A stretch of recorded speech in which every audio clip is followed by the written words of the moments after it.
it all comes back to the foundational aspect that communication actually doesn't start with what comes out of our mouth, but it actually starts with listening.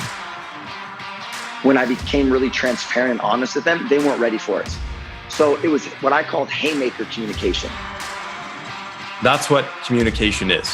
We communicate because we want to influence the other party to do something in some way, shape, or form. This is the Coaches Council, made up of 6 elite coaches dedicated to serving and ending personal struggle for high performers in business, health, and relationships.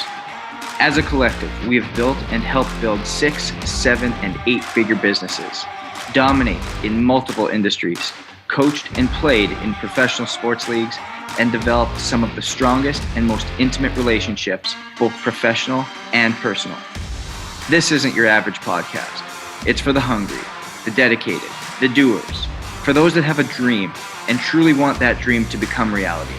People who want to take action, leave their ego at the door, and own every level of their life. If that's you, then step into the Coaches Council as we rewrite the truths to living that high performance life.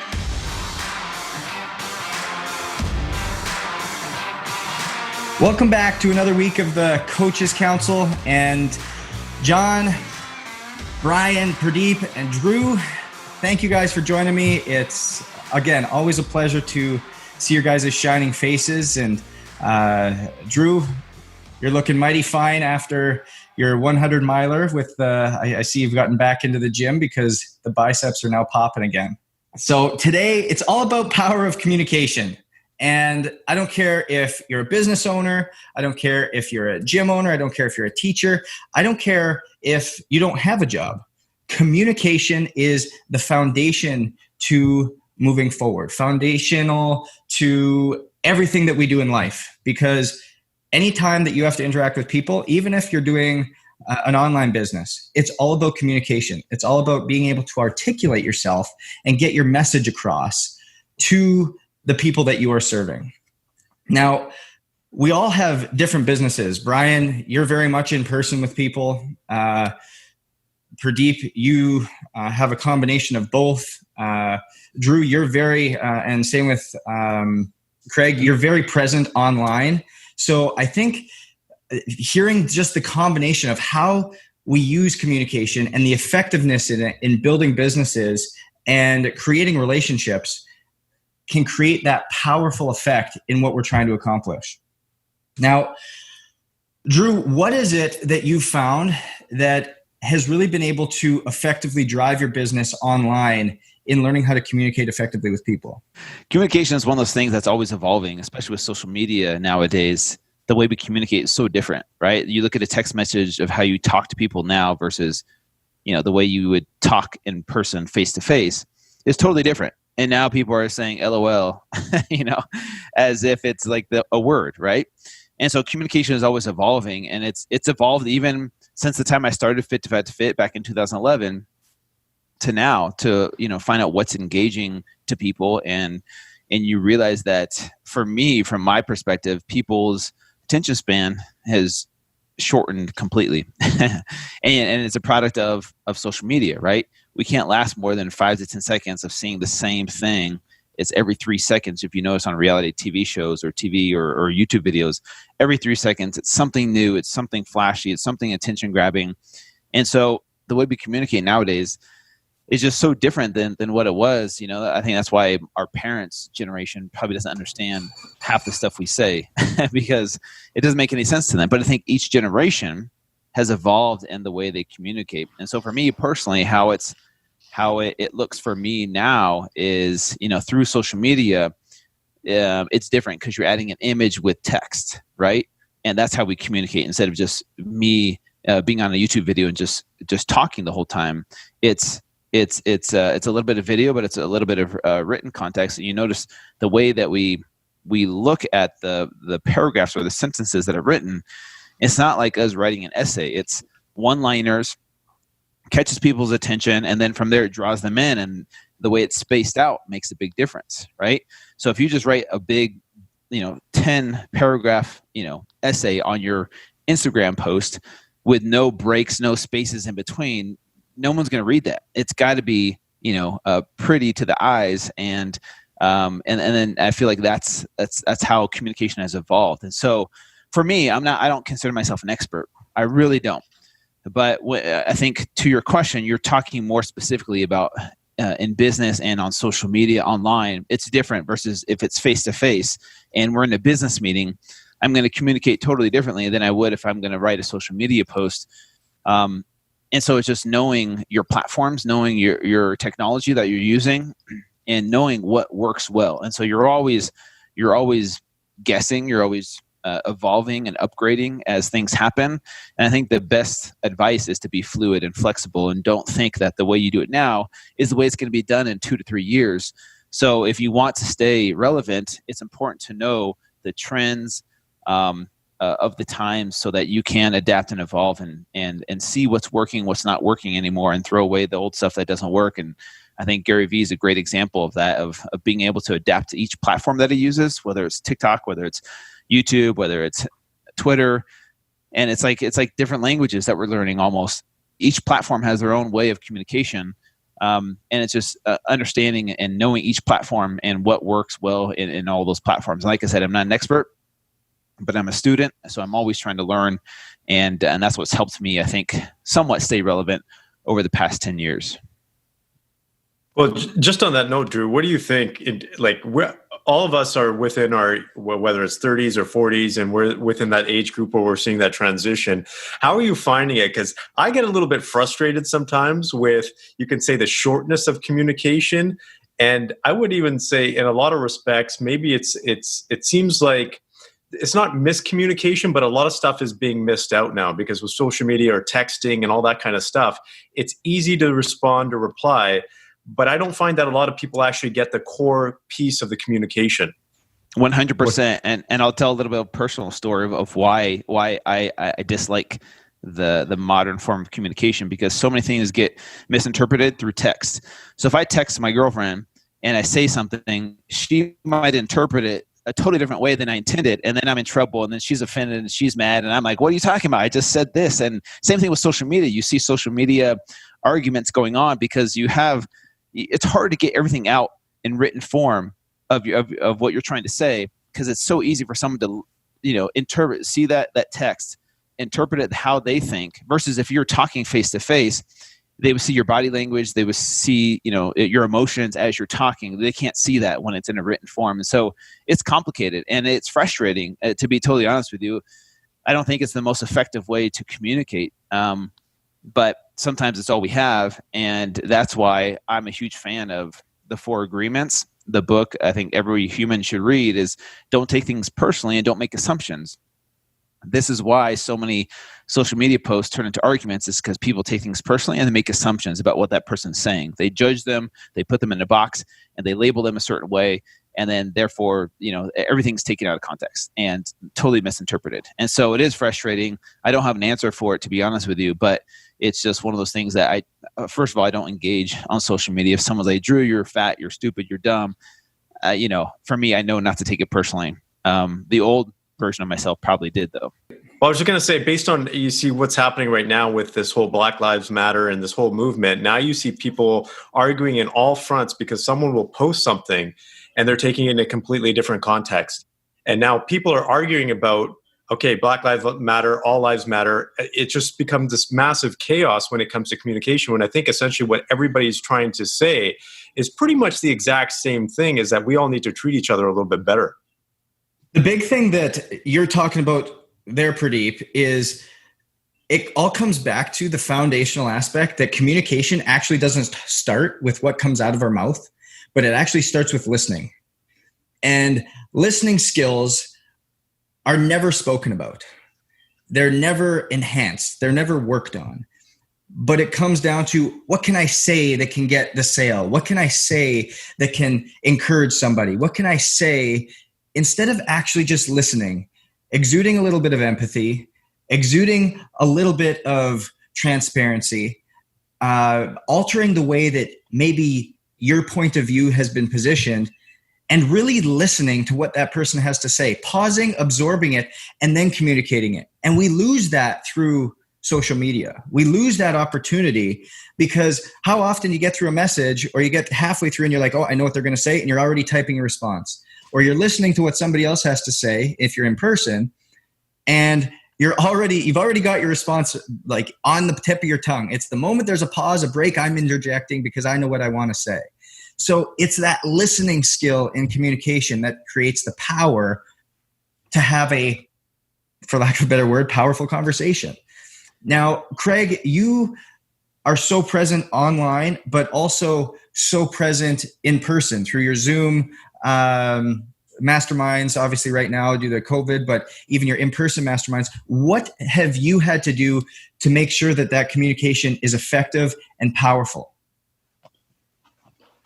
The most important thing about effective communication is to be consistent with it. So, well, it's funny. I was just thinking this morning. People can't spell my name right. People that pay me a lot of money, they either call me Greg. I've seriously known people that have known me for years and call me Greg, or they can't spell my last name, right? They can't spell my last name because it's a little bit tricky once, but to consistently spell my last name wrong shows that you've got so many things going on that you can't pay attention. And so if you're doing any type of communication and you expect things to be clearly understood even once, even if it's a long communication, you're going to be severely disappointed. So therefore, it's hard to wonder why anybody would misunderstand a very short communication. They've just got a million messages coming in at them from every social media, from every email newsletter, from television, from all the things that can deliver a message to them. And so they will get lost in it. Now, if you are communicating to a team of your team, if you are communicating to your partner, if you are communicating to your community, your customers, you must communicate almost the same message over and over and over and over again. You're going to tell it in, deliver the message in different ways through different stories, but you don't need to have a whole lot of new things to say. You just have to say the same thing over and over again, sometimes in new ways. So consistency is the key in the communication. People who have read my books and, come to my events, they still get the principles wrong in how to build their days, or they get off track on those principles, and they need to have it communicated to them again, either through a different medium or in a different story. So again, as experts, we think that people understand us. We think that people, there's something called imposter syndrome, where a lot of people feel like I don't know enough to be saying anything. I think there's also something that would be called expert syndrome, which is where you assume that the understanding of your audience is far greater than it is, which is also actually contributed to imposter syndrome, because people feel like they have imposter syndrome because they think everybody else knows as much as they do. And therefore, who are they to be a teacher of anything? Well, the fact is, if you are anywhere near an expert at anything, even if you have like a certification, you know more than 90% of people. And you've probably already forgotten more than 90% of people will ever know. So that's why you should not be an imposter. Now, the thing is, if you fall victim to expert syndrome, where you communicate on a high level up here because you think everybody else is up here, but the reality is they have about 10% of the knowledge, your message will never be communicated properly because you're always communicating on too high of a level. And there's a really great real world example or analogy of this, which is known as writing at the 5th grade level. That's, when I actually started writing for Men's Health magazine, they said 7th grade level. So in 20 years, we've lost 2 grade points in the general understanding of the general population in the written word. But that's what they said to me when I first started writing, write everything at a 7th grade level. And now it's generally recommended that you write at a 5th grade level. Probably because people, Drew, think LOL is a word. And so you need to communicate very, very simply. And if people are not getting what you're trying to communicate, it's probably because you're trying to communicate on too high of a level. And I'll just give a real brief example of this. My girlfriend really recently hired a nutrition coach, and the nutrition coach would do a weekly Zoom. And on the weekly Zoom, the nutrition coach would come on and talk about like such high level concepts of not just being out in the sun, but I don't know if anybody's ever heard this crazy stuff. Like you got to look at the sun, and you have to have grass-fed organic butter. Now, listen, I'm not arguing against grass-fed organic butter, but I'm saying if Mrs. Jones is coming to you and she's eating pizza 3 times per week and drinks a liter of soda 3 or 4 times per week, the last thing on her list of problems is whether her butter is organic or not if she wants to lose weight. And yet this expert, she would come on and nothing she talked about was at the level of her audience. So there's a huge mismatch. So if you're not consistent and you're not doing a good enough job in the quality of the message to your audience, you could be consistent, but you will inconsistently miss the mark. So those are a couple of very important points for powerful communication. That's a great point, Craig. And I've got a question for you is how do you, through social media, especially online content, go back to that listening factor of if you are talking at too high of a level, if you're communicating at too high of a level, how do you listen to what your peers or to what your students are actually needing? We do giveaways every single week on our social media. So we're up to about 2 giveaways per week now. Sometimes we're giving away copies of my books, so all 3 of my books. Sometimes we're giving away coaching. Sometimes we're giving away my Instagram course. And we say to everybody, all right, it's a giveaway, but the only way you can win the giveaway is if you comment below about, if there was one thing you could ask me, what would it be? Or if there was one problem in your business that needs help, what would it be? Or if you could sit down with me for 5 minutes, what would you ask me? And there's the answer there. And you go, what? How could you've watched my video? How could that be a question? And it's because either I'm not clearly communicating it in the content that I've created, or I'm not communicating it clearly and consistently enough, or I just haven't said it in a way that they understand it. And so you're getting everything from your people that you could create content on. That's listening in a social media thing, or doing Facebook Lives or Instagram Lives where people can ask you questions, or going on somebody's podcast and hearing oh, these are interesting questions that people keep on asking. Or with my clients, I have the weekly accountability. So they reply to 10 questions and I hear the problems over and over, and I see what people are struggling with. And it's almost a general level of struggle around main issues, and allows me to create future content, future books. Like the Perfect Week Formula is my 3rd book. It came because the Perfect Day Formula led to 500 questions from people that were like, what about this? What about this? What about this? I'm like, oh my God, I wrote the wrong book here. So I had to go back and write another book that solved all of those problems. And, it's basically me reading my reviews on Amazon. So Ryan Moran has a great new book out called 12 Months to 1 Million. He sold a supplement company for $10 million, which is pretty cool. And he basically says, if you really want to figure out what to sell, just go to Amazon. Go to Amazon. If you want to sell yoga mats, go to Amazon and read all the reviews on a bunch of yoga mats. And you'll go, oh, this is what people don't like, and this is what people do like. And now I can go and create a yoga mat based on that. So there's plenty of opportunity. In fact, there's probably more opportunity than ever for you to listen to the other person. We'd be remiss if we didn't take this time to thank our sponsors that allow us to reach you each and every week. The Coaches Council is powered by Canai Brands, a lab-tested, all-natural, pure hemp CBD company without the presence of THC. They encompass our passion for health, wellness, and fitness that we have on the Coaches Council. Visit canaibrands.com and at checkout, use the promo code COACHES20 to enhance your wellness journey. I want to shift gears here a little bit. And Brian, you're you've got a team, obviously a large team that works for you. And how does the communication shift between having powerful conversations with your team as a leader versus a client or a student or somebody that we're working with directly? Well, Craig hit it on the head in terms of keeping it simple. And I didn't always do that early on. I think much earlier in my career, I think the older I get, I definitely try to keep it, I mean, as young, like 5th grade, 4th grade, 3rd grade. I mean, the older I get, the more I know, actually, the more I try to simplify it, right?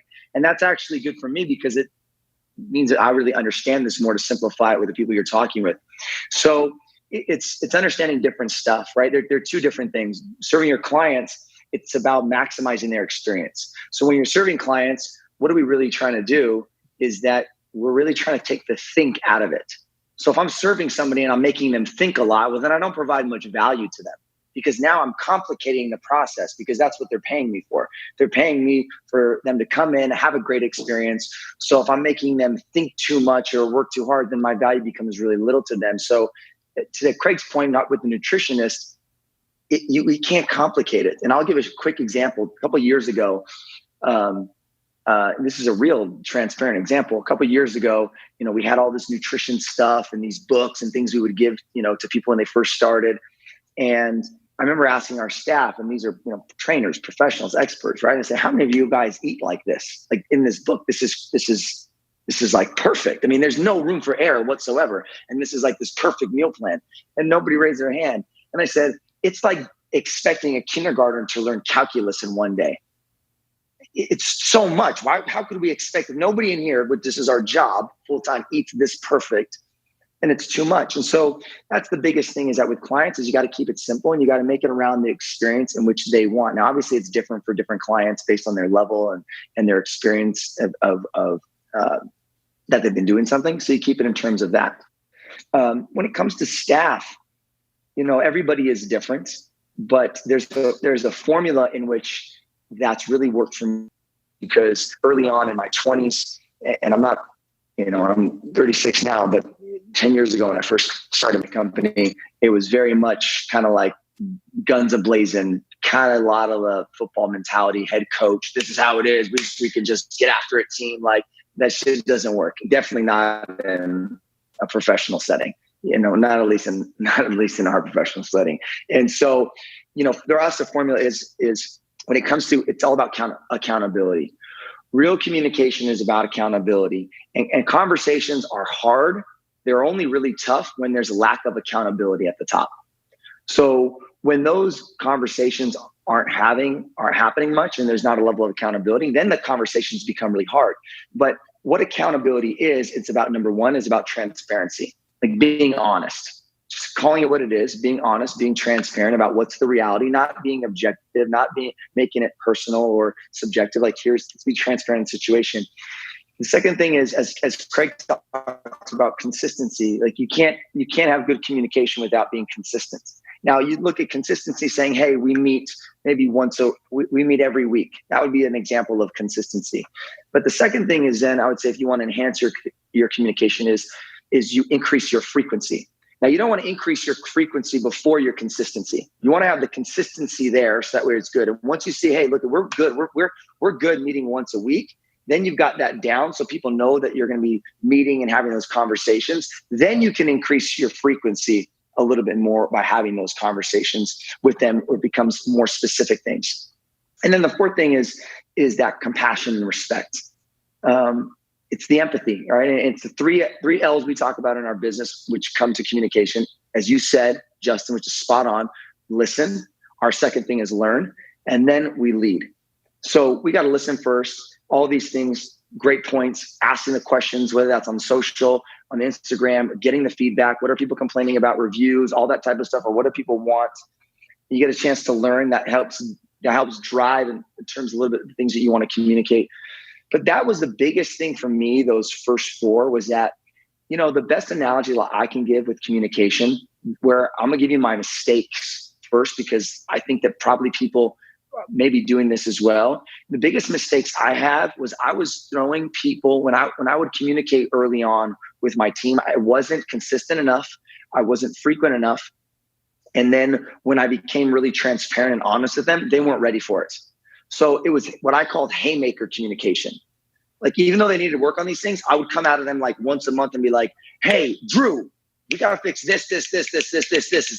And I'm like, whack, whack, whack, whack. And Drew is like thinking everything's good, because in Drew's mind, he's like, no communication, like no news is good news in his world. And I'm seeing things. Drew's got to work on this. Drew's got to work on this. Drew's got to work on this. So I would just hit him with the haymaker, and it would crush him. It would crush the morale. And so that's such a good analogy phrase for it too. Like, yeah, they're just walking down the road like, man, life is good, and then all of a sudden, sucker punch. And it's the worst because right? And as a leader, we have to take 100% responsibility because it eats at us. It eats at us. It eats at us. And the reality is, it's not just our problem. It's we didn't help that person out. Like, we saw something that they weren't doing right. Shame on us, especially on our team, for them to continue things that they needed to do right all the time. So what I really had this mind shift years ago is that I'm going to treat our communication like boxing.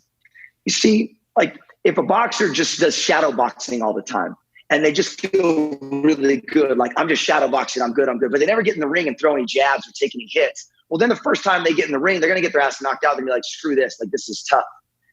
So with the frequency, you got to throw those jabs at them. You got to make them tougher. And the more frequent you can just throw those little jabs by letting them know what they need to work on, the communication, the areas in which they can improve. Now, when something big comes into play, like a COVID-19, which is the world haymaker that threw people for a loop and said, whoa, holy crap, this is a different game. The market, all this type of stuff rattles them. Once they've taken their shots, they're saying, hey, I know that's how this works. And so that was probably the biggest area that I struggle with. And a lot of the clients that I coach with, they're coming to me. A lot of my business coaching clients, they're coming to me about, our employees didn't do this. And I'm like, when was the last time we had these conversations? Well, it's been weeks. I'm like, but you're not helping the person out. Have the conversation with them. Talk with them.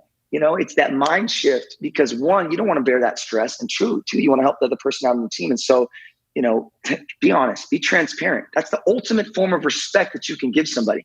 And this is probably one of the greatest things that I learned from football and from sports and from coaching, is when the coach would say, worry when I stop coaching you, worry when I stop giving you feedback, worry when I stop communicating with you. And that is so ingrained now in our company culture that now it's not the whole no news is good news type of situation. It's like, hey, Ryan has not been cleaning things up that I'm doing, because everyone here knows that our saying is our best is yet to come. Our best is yet to come. So you've never made it. Like, we always have room to grow. And so it's just that mentality and that mind shift that if we're not getting coached, if we're not getting the feedback, then that's when we kind of need to start like worrying about type of stuff. But as leaders, that's the most form of respect that we can give to our team, is by just giving those jabs. So you got to be transparent. You got to be consistent first. As Craig mentioned, it's everything, because then you're unpredictable. You don't know what message is going to be conveyed when. Frequent, and then have that compassion and respect, so that way you don't come out them like a dragon, which was my biggest area of growth when I would, lead people. I wouldn't even say it was the right leadership early on in my career by just going too hard at people. So, and all those things make up the ultimate aspect of communication is accountability. So that's it right there for us. Ryan, you bring up such a great point. And it's truly how you get down into the trenches with your people. It's about maintaining that level of consistency. But how do you have that tough conversation? Because communication, it's like an ocean, okay? You got the 4 levels, call it, where you got the above the water, then you got just below the water, and then you got slightly deeper than that, and then you got the ocean floor. And communication should be spread out between everything from light to kind of how's the weather to all the way down to the real tough conversation that when an earthquake happens, it shakes everything and creates tsunamis and everything else. So how do you create a safe space to have that tough conversation? I know you have these conversations all the time with your clients one-on-one, and I'd be curious to hear from each one of you guys something that's going to help everybody else have those tough conversations, because those are the ones that really push us forward. It's great to be consistent, but it's the tough conversations that drive us. It's everything before the tough conversation. So it's 2 parts. One, it's how you lead before that tough conversation. So if you're not a good leader before that tough conversation, it's going to be shit. because you didn't show any sign of consistency and frequency up into that process. Now, I've had people on my team for 5 years, 6 years, 8 years, and I still, to this day, I'm going to give them feedback. But if I did it every once in a while, then they never want to listen to me. So number one is you've got to plant a seed right now is being a consistent communicator, even when there's not an issue whatsoever. Because if you only want to communicate when times are tough, nobody wants to listen to you. But if you're communicating when times are good, when times are tough, you're neutral. So you're never high on the highs, you're never low on the lows. That's the first thing. The second thing I would say is timing. Time is the gasoline on a communication problem. The more time that goes by of you not having that conversation with somebody, the bigger the problem is. Why? Because people create narratives and stories in their head. It's the same with business. It's the same with employees, the same with relationships. And then you have that conversation with somebody, you're like, man, it wasn't that big of a deal. But time magnifies the problem. So timing is everything. Shrink the time, have it as quickly as possible so that way it doesn't grow. And really, it's not a tough conversation. I was only nervous having those conversations when I never was consistent and frequent having those on a day-to-day basis in my business. Now, letting somebody go, they already know they were going to let go because the 17 times we have conversations or 5 times, whatever the case is, that happens before, right? They know they're going to get a raise because of the track that they're on. So communication needs to be predictable. And that is the biggest problem with people who suffer with it is their communication is so unpredictable because it's inconsistent, because it's infrequent, because it's transparent, it's too personal based and never like real just logic or fact based with stuff. So those would be my 2 biggest things. It's all about how you led before and shrinking the timing in terms of when there's an issue, attack it as fast as possible by maintaining those things with compassion and transparency in the process. Pradeep, I'd love to hear your thoughts on that, brother. Well, I just want to add one before Pradeep. I'm just going to take over here. Sorry, Pradeep. No, but one of my mentors gave me this great line. He said, if someone is ever surprised, like if you ever fire someone and they are surprised by it, it's on you. Like they should not be surprised. And Brian, that's exactly what Brian said there. So if you're a business owner and you're like, I got to go fire that person, and they're like, what? Why are you firing me? You've done a very poor job of coaching that person and communicating to them. Yeah, as you guys are talking, I'm actually just a couple of things were going through my mind because there's a couple of things that my team just didn't complete, and I was thinking, okay, what the heck? Why didn't they complete it? And then I thought, okay, I was going through the situations of my communication to them, and I found a gap in my own communication to say, okay, I need to clarify this in order for them to execute. So I think it's up to the communicator to make sure that the communication is done effectively. If we're talking about tough conversations, this is something that I found out for myself. And I was a believer in, getting things done almost immediately. But I found out that in order to communicate effectively, you have to find the right timing to do so. Because not everyone can accept communication all the time. Sometimes people have other things on the go. They have other things on their mind. They're stressed out. And if you have to deliver a tough message, I found that it's a lot easier when you find the right timing, when they're in a position, when they're in the state to actually absorb that communication. So if I'm having a tough conversation with a client or with an employee or even my wife or my kids, I try to find the right timing where they're actually going to understand it and actually take it in. The other piece is making sure that they understand the communication. And so we have this thing now where anytime I communicate, I ask, okay, do you completely understand that? Can you please repeat it back to me if it's extremely important? Because a lot of times I believe that we end up trying to communicate and the person might just not understand it, or they understand a component of it. But it's up to us as a communicator to make sure that they completely understand every single aspect. And whenever I take a look at a message, whether it's a tough message or a good message, I take a look at 3 things. A, what's the message? So what is the actual message and what's the intent and what do I want the outcome to be? B is the medium. So how do I want to communicate? Is this something that I can communicate over text? Is it an email? Do I have to be in person? Can I create a video? Whatever that is. And the third one is the messenger. And that basically means is who do I have to be from an identity perspective, or the characteristics do I have to display to make sure that whoever's receiving that message gets it and takes it appropriately? Because I'll give you a prime example. Take a look at Trump. I'm not a big fan of Trump. I think that, you know what, his leadership style isn't ideal. I don't think he's an effective communicator. But everything that Trump does now is being berated, for example. Now, he might have the right message. He might be doing it through the right medium. But just because he's Trump now, people are going to say this guy's, whatever he's saying is just a bunch of load of crap or whatever it is.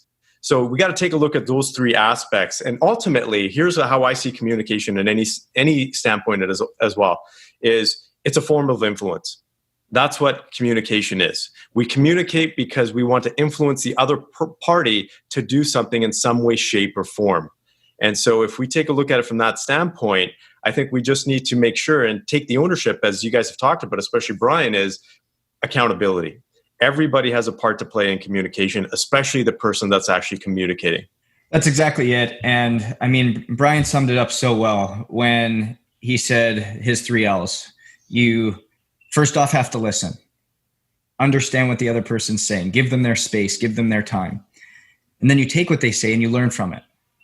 You really take all the words they're saying, you comprehend them, you back off maybe on your point of view, and you really learn from that individual. And then from there, you respond and you lead. And you lead from a place of authenticity and transparency. And that's how effective his communication is had. With that, stay hungry, stay humble, and we'll see you guys next week. Thank you so much for joining us for another week of the Coaches Council. If it wasn't for you viewers and listeners, we wouldn't have a platform. So again, it's all about you guys. And we want to give you a reward just for listening. We want to give you access to each one of our coaches for a little bit deeper, intimate experience. So if you go to coaches-council.com, coaches-council.com, subscribe and like to whatever platform you're viewing on, you're going to be entered to have that one-on-one experience. So be sure to go coaches-council.com and really interact with us, because we would love to interact with you. Until then, stay safe, stay hungry, stay humble, and thanks for listening.